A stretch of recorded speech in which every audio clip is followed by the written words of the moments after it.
प्रिय भक्तों, एक बार फिर से स्वागत है आपका हमारे चैनल रुद्रा डिवोशनल धार्मिक में। आज हम आपको सुनाएंगे 12 महीनों की गणेश चौथ की कथाएं। उम्मीद है आपको कथाएं पसंद आएंगी और आप हमारे चैनल से जुड़ने के लिए हमारे चैनल को सब्सक्राइब अवश्य करेंगे। सबसे पहले आते हैं हम चैत्र मास की कथा पर। बात उस समय की है जब सतयुग चल रहा था।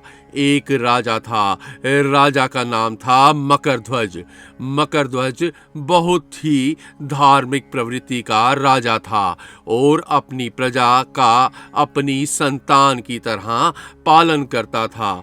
अतः उसके राज्य में प्रजा पूरी तरह सुखी एवं प्रसन्न थी। राजा पर मुनि के वलक्के का बड़ा स्नेह था। उनके ही आशीर्वाद से राजा को एक पुत्र की प्राप्ति हुई।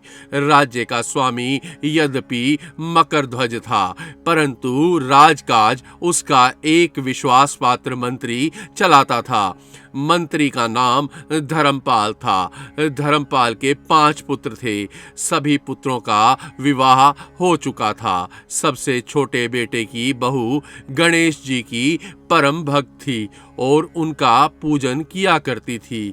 गणेश चौथ का व्रत भी करती थी। सास को बहू की गणेश भक्ति सुहाती नहीं थी। पता नहीं क्यों उसे यह शंका रहती थी कि यह बहू हम पर जादू टोना टोटका करती है। सास ने कई प्रकार के प्रयास किए कि उसकी बहू गणेश पूजा बंद कर दे, पर उसका कोई उपाय, कोई तरकीब काम नहीं आई। बहू की गणेश जी पर पूरी आस्था थी, अतः वह विश्वास के साथ उनकी पूजा करती रही। गणेश जी जानते थे कि मेरी पूजा करने के कारण ही सास अपनी बहू को परेशान करती है, अतः उसे मजा चखाने के लिए भगवान गणेश ने राजा के पुत्र को गायब करवा दिया। फिर क्या था, हाय तौबा मच गई। राजा के बेटे को गायब करने का संदेह सास पर प्रकट किया जाने लगा।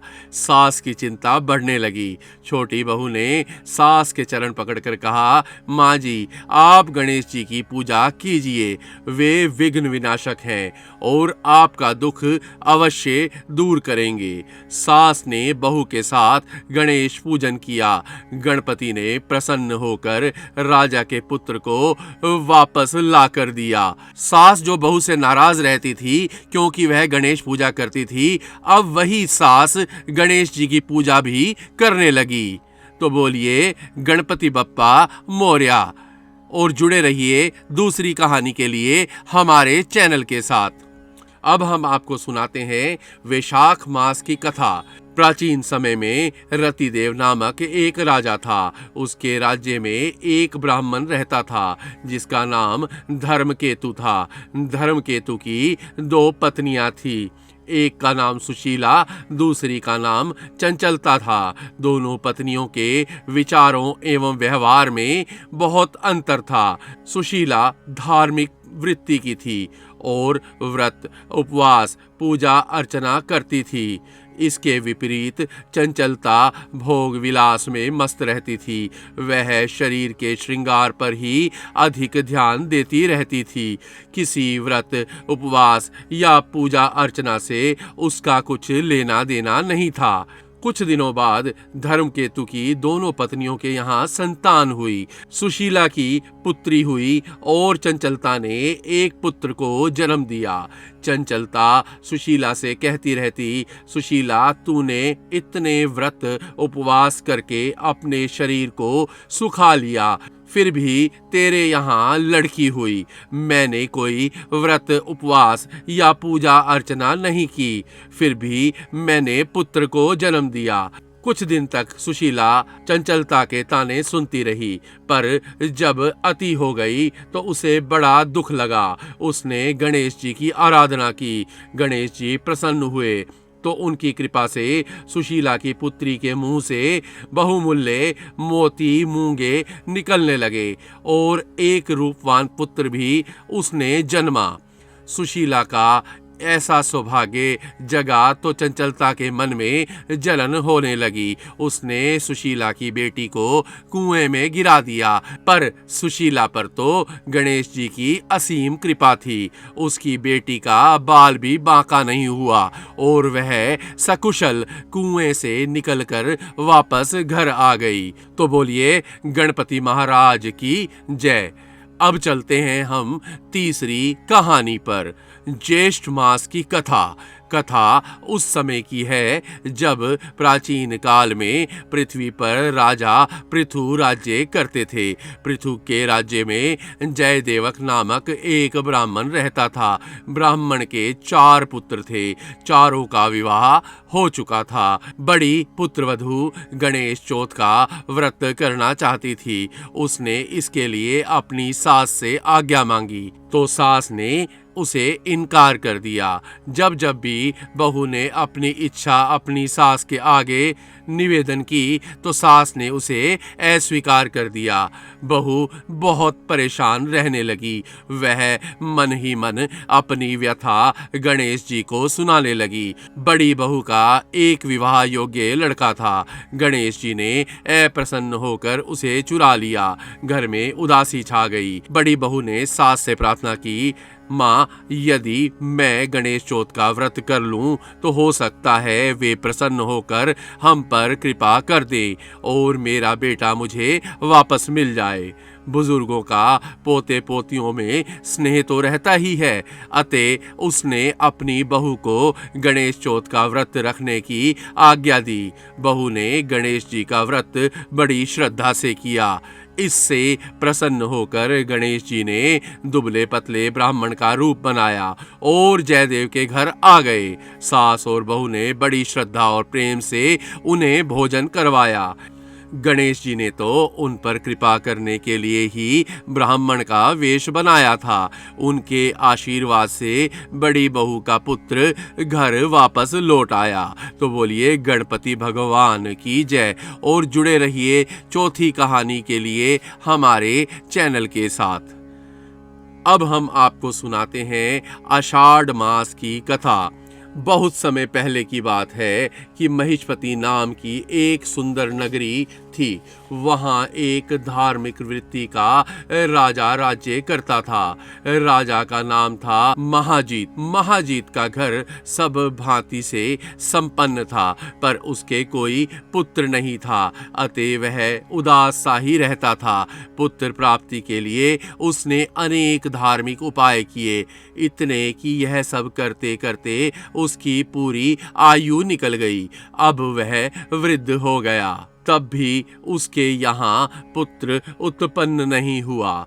एक दिन उसने अपनी व्यथा कथा उसने लोमश ऋषि को सुनाई। उसको दुखी देखकर ऋषि ने उससे कहा, राजन, यदि तुम अपनी पत्नी के साथ गणेश चौथ का व्रत करो तो निश्चित रूप से तुम्हारी इच्छा पूरी होगी और तुम्हारे यहाँ पुत्र उत्पन्न होगा। राजा ने पत्नी के साथ गणेश चौथ का व्रत किया। गणेश की कृपा से उसकी पत्नी गर्भवती हो गई। 10वें महीने में उसके गर्भ से एक सुंदर पुत्र का जन्म हुआ। गणेश जी ने उसकी सारी मनोकामनाएं पूर्ण की। आशा करते हैं कि गणेश जी आपकी भी सभी मनोकामनाएं पूर्ण करें और जुड़े रहिए हमारे चैनल के साथ अगली कहानी के लिए। श्रावण मास की कथा।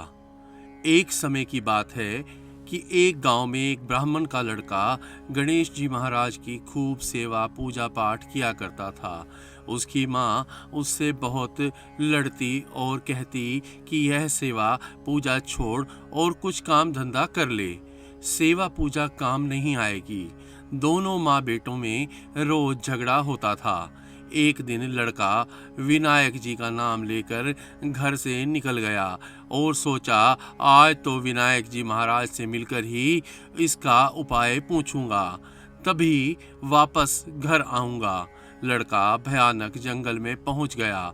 विनायक जी महाराज ने सोचा, यह मेरा नाम लेकर घर से निकला है, इसे बाघ या कोई जंगली जानवर ना खा ले, इसे तो बचाना ही पड़ेगा।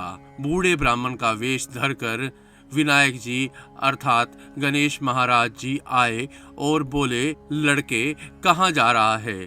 लड़का बोला, विनायक जी महाराज से मिलने जा रहा हूँ। तो वे बोले, कहाँ मिलेंगे वो बोला, जहाँ पर भी मिलेंगे वहीं जाऊंगा, पर मिलकर जरूर आऊंगा। विनायक जी महाराज उसकी सच्ची भक्ति से बहुत प्रभावित हुए और उसे दर्शन दिए। बोले, मैं ही विनायक हूँ, बोल क्या चाहता है, कुछ मांग ले। तो लड़का बोला, मुझे तो कुछ मांगना ही नहीं आता, कैसे और क्या मांगूं? तब विनायक जी महाराज बोले कि फिर यहाँ क्यों आया है? लड़का सोच विचार कर बोला, घोड़ों और लगाम मांगू, पूछो गजराज को महल मांग के मालिया मांगू, ढोलो हिराज को पुरसन वाली ऐसी मांगू जाने फूल गुलाब को। विनायक जी महाराज बोले, लड़के तू तो बहुत चतुर निकला, अनजान बनकर सब कुछ मांग लिया, पर कोई बात नहीं, ऐसा ही सब कुछ हो जाएगा। लड़का अपने वापस घर गया तो देखा पिंडे पर एक छोटी सी दुल्हन बैठी थी। घर में बहुत धन दौलत, घोड़ा, लाव लश्कर हो गए थे। लड़का अपनी माँ के पास जाकर बोला, माँ, इतना प्रताप है मेरे विनायक जी महाराज का, यह सब उन्होंने ही दिया है। माँ बहुत प्रसन्न हुई। हे विनायक जी महाराज, जैसे उस लड़के को दिया वैसे ही सबको देना और सबकी मनोकामनाएं पूर्ण करना। तो बोलिए गणपति महाराज की जय। अब हम आते हैं अगली कथा पे। भाद्रपद मास की कथा। प्राचीन काल में एक बड़े प्रतापी राजा थे। उनका नाम नल था। उनकी पत्नी अत्यंत रूपवती थी। उसका नाम दमयंती था। राजा प्रजा का पालन मन लगाकर करते थे, अतः वे स्वयं सुखी थे और प्रजा भी पूर्ण रूप से सुखी थी। किसी प्रकार का कोई दुख नहीं था, पर किसी शापवश राजा नल विपत्तियों की बाढ़ में बह गए। उन पर इतनी विपत्तियां पड़ी कि जिनकी कोई गणना नहीं थी। उनके हाथी खाने में अनेक मदमस्त हाथी थे, जिन्हें चोर चुरा ले गए। घुड़साल के सभी घोड़ों को भी चोर चुरा ले गए। डाकुओं ने उनके महल पर धावा बोला और सब कुछ लूट कर आग लगा दी। बचा खुचा सब स्वाह हो गया। ज्यों त्यों कुछ संभले तो जुआ खेलकर उन्होंने अपनी सारी संपत्ति नष्ट कर दी। विपत्तियों की सीमा ही लांघ गई। राजा रानी नगर छोड़कर राज्य से बाहर हो गए, जंगल जंगल घूमने लगे। पति पत्नी एक तेली के यहाँ पहुँचे। तेली ने दोनों को आश्रय दिया। उसे ज्ञात नहीं था कि ये राजा नल और रानी दमयंती हैं। नल को कोलू के बैल को हाँकने का काम सौंपा गया और दमयंती को सरसों साफ करने का। राजा रानी ने कभी यह काम किए नहीं थे, अतः उन्हें थकान हो जाती और तेली तेलिन के कड़वे बोलों का उन्हें शिकार होना पड़ता। राजा अपनी अनेक जान पहचान की जगहों पर गया, पर शाप के कारण हर स्थान पर उसका अपमान हुआ। जंगल घूमते घूमते राजा रानी से बिछुड़ गया और जहां तहां भटकने लगा। दमयंती जंगल में अकेली रह गई। बेचारी असहाय महिला क्या करे क्या ना करे, अन्य मुसीबतें झेल भी ले, पर पति वियोग की अग्नि से कैसे बचे। एक दिन रानी की भेंट अचानक ही श्रमभंग ऋषि से हो गई। ऋषि द्वारा पूछने पर दमयंती ने अपनी विपत्ति कथा कह सुनाई। शरभंग जी ने दमयंती से कहा, पुत्री, तुम गणेश जी की पूजा अर्चना करो और गणेश चौथ का व्रत रखो। रानी तो साधनहीन थी। ज्यों त्यों करके उसने गणेश व्रत किया। उस व्रत के प्रभाव से रानी को उसका पति नल मिल गया और पति को खोया हुआ राज्य। राजा रानी गणेश जी के भक्त हो गए। तो बोलिए गणपति बप्पा मोरया। अगली कहानी के लिए हमारे चैनल से जुड़े रहें। अश्विन मास की कथा। बहुत पुरानी बात है कि मथुरा के राजा कंस का एक रिश्तेदार था। उसका नाम था वाणासुर। वाणासुर की एक पुत्री थी जिसका नाम उषा था। उषा रूप सौंदर्य की मूर्ति थी। वाणासुर ने उसके रहने के लिए एक अलग महल बनवा दिया। वहां पर वह अपनी प्रिय सखी चित्रलेखा के साथ रहती थी। एक दिन उषा ने स्वप्न में एक सुंदर युवा राजकुमार को देखा। वह राजकुमार भगवान श्री कृष्ण के पुत्र प्रद्युम्न का बेटा अनिरुद्ध था। उसकी सुंदरता को देखकर वह उसकी ओर आकृष्ट हो गई। वह उससे प्रेमालिंगन करना चाहती थी कि तभी उसकी नींद खुल गई। स्वप्न भंग हो गया, पर उसकी आकृति को वह भूल ना सकी। उससे मिलने की उत्कृष्ट इच्छा ने उसके मन में बेचैनी पैदा कर दी। उषा ने अपने मन की बात अपनी सखी चित्रलेखा को बताई और कहा कि वह किसी प्रकार उस युवक को उसके पास ले आए। उसकी शक्ल सूरत का नक्शा चित्रलेखा के सामने उसने वर्णित कर दिया। चित्रलेखा समझ गई कि राजकुमारी ने स्वप्न में अनिरुद्ध को देखा है। वह गई और सोते हुए अनिरुद्ध को उठाकर उषा के पास ले गई। अनिरुद्ध को जब वहां सोते हुए नहीं पाया गया तो उसके माता पिता तथा दादी रुक्मिणी बहुत दुखी हुए। श्री कृष्ण ने इस घटना का जिक्र अपनी राज्यसभा में ऋषि लोमेश से किया। उन्होंने कहा, ऋषिवर, मेरा पुत्र अनिरुद्ध कहीं गुम हो गया है। इससे पूरा परिवार शोक में डूबा है। लोमेश ऋषि ने उन्हें उपाय बताया कि गणेश व्रत करें। श्री कृष्ण ने उनके निर्देश का पालन किया और उन्हें पता चल गया कि अनिरुद्ध कहाँ है। उन्होंने वाणासुर के साथ युद्ध किया और विजय प्राप्त करके उषा और अनिरुद्ध को वाणासुर से मांगकर अपने साथ ले गए। तो जुड़े रहिए अगली कहानी के लिए हमारे चैनल के साथ। कार्तिक मास की कथा। एक बार मुनि अगस्त्य समुद्र के किनारे बैठकर कठोर तप कर रहे थे। जहां वह बैठे थे वहां से थोड़ी दूर एक पक्षी अपने अंडों पर बैठा उन्हें से रहा था। अचानक समुद्र में तूफान आया और जल का बड़ा बहाव इतना फैल गया कि पक्षी के अंडे उसमें बह गए। पक्षी को बड़ा दुख हुआ। उसने प्रतिज्ञा की कि मैं समुद्र के जल को समाप्त कर दूंगा। पक्षी अपनी चोंच से समुद्र के जल को लेकर फेंकने लगा, पर समुद्र तो समुद्र था, चोंच से उसे कैसे सुखाया जा सकता था। फलतः पर्याप्त समय बीत जाने के बाद भी समुद्र का जल नहीं सूखा। दुखी होकर पक्षी मुनि अगस्त्य के पास गया और अपनी व्यथा कथा सुनाई। मुनि ने गणेश जी का ध्यान एवं स्मरण कर गणेश चतुर्थी का व्रत किया। गणेश जी की कृपा से अगस्त्य जी के अंदर समुद्र को पीने की शक्ति आ गई और उन्होंने समुद्र के जल को सोख लिया। पक्षी के अंडे इस प्रकार बच गए। तो बोलिए गणपति बप्पा मोरया। अगली कथा के लिए चैनल से जुड़े रहिए। अगहन मास की कथा। त्रेता युग में एक धर्मात्मा राजा थे। उनका नाम दशरथ था और उनकी राजधानी अयोध्या थी।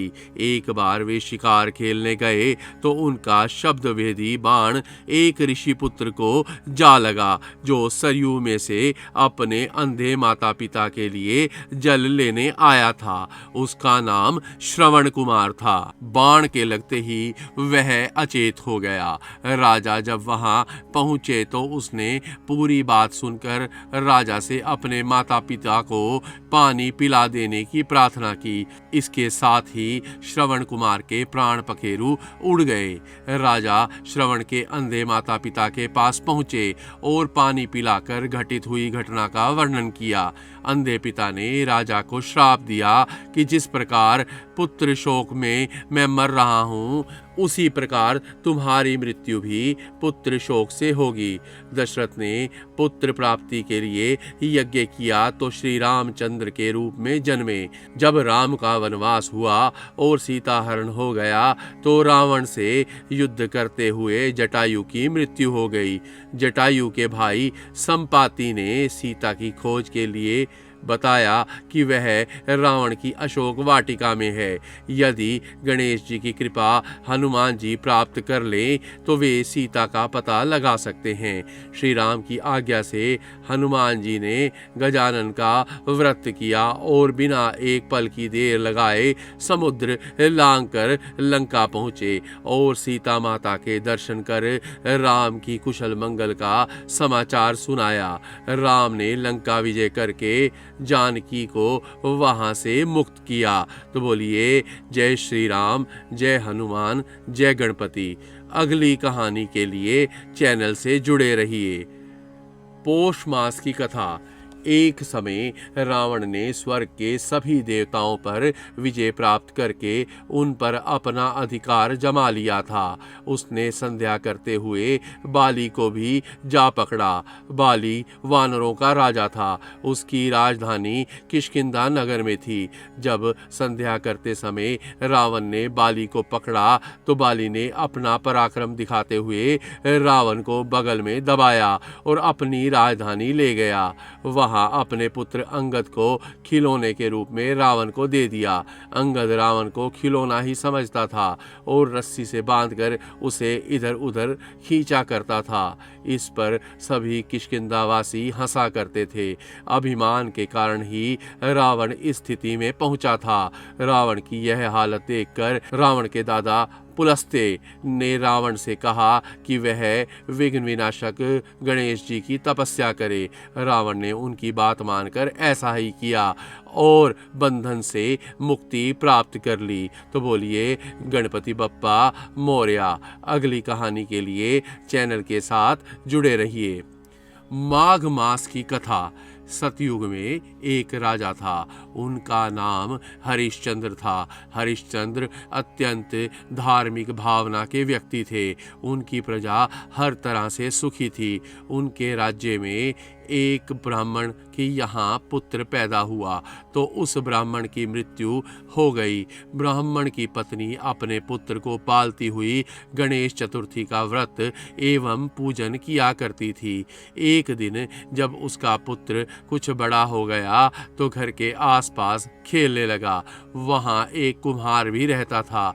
किसी ने कुम्हार से कहा, यदि तू किसी बालक की बलि अपने आवे में दे देगा तो तेरा आवा सदा जलता रहेगा और बर्तन भी पकते रहेंगे। अतः कुम्हार ने जब ब्राह्मण के बालक को गणेश की मूर्ति से खेलते देखा तो बालक को पकड़कर आवे में रख दिया और आग लगा दी। जब ब्राह्मणी का बालक बहुत देर हो जाने के बाद भी घर नहीं आया तो ब्राह्मणी बड़ी दुखी हो गई। वह उसकी जीवन रक्षा के लिए गणेश जी से प्रार्थना करने लगी।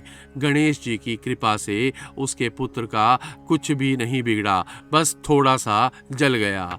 अपने अपराध बोध के कारण कुम्हार राजा हरिश्चंद्र के पास गया और अपने इस कुकृत्य के लिए क्षमा प्रार्थना करने लगा। राजा ने ब्राह्मणी से पूछताछ की तो उसने बताया कि गणेश जी का संकट चौथ का व्रत करने के कारण ही मेरे पुत्र के प्राण बच गए। उसने कुम्हार से कहा, यदि तुम भी इस व्रत को करो तो तुम्हारे भी सभी दुख दूर हो जाएंगे। अगली कहानी है फागुन मास की कथा। सतयुग की बात है। तब एक धर्मात्मा राजा का राज्य था। वह राजा बड़ा धर्मात्मा था। उसके राज्य में एक अत्यंत धर्मात्मा ब्राह्मण रहता था। उसका नाम था विष्णु शर्मा। विष्णु शर्मा के 7 पुत्र थे। वे सातों अलग अलग रहते थे। विष्णु शर्मा की जब वृद्धावस्था आ गई तो उसने सब बहुओं से कहा कि तुम सब गणेश चतुर्थी का व्रत किया करो। विष्णु शर्मा स्वयं भी इस व्रत को करता था। अब बूढ़ा हो जाने के बाद यह दायित्व वह बहुओं को सौंपना चाहता था। जब उसने बहुओं से इस व्रत के लिए कहा तो बहुओं ने नाक सिकोड़ लिया, उसकी आज्ञा न मानकर उसका अपमान कर दिया। अंत में छोटी बहू ने अपने ससुर की बात मान ली। उसने पूजा के सामान की व्यवस्था करके ससुर के साथ व्रत किया और भोजन नहीं किया। ससुर को भोजन करा दिया। जब आधी रात बीती तो विष्णु शर्मा को उल्टी और दस्त लग गए। छोटी बहू ने मलमूत्र से गंदे हुए कपड़ों को साफ करके ससुर के शरीर को धोया और पोंछा। पूरी रात बिना कुछ खाए पिए जागती रही। गणेश जी ने उन दोनों पर अपनी कृपा की। ससुर का स्वास्थ्य ठीक हो गया और छोटी बहू का घर धन धान्य से परिपूर्ण हो गया। फिर तो अन्य बहुओं को भी इस घटना से प्रेरणा मिली और उन्होंने भी गणेश जी का व्रत करना शुरू कर दिया। तो बोलिए गणपति बप्पा मोरया। अगर आपको ये 12 कहानियाँ पसंद आई हों तो हमारे चैनल को लाइक, शेयर और सब्सक्राइब अवश्य करें। धन्यवाद।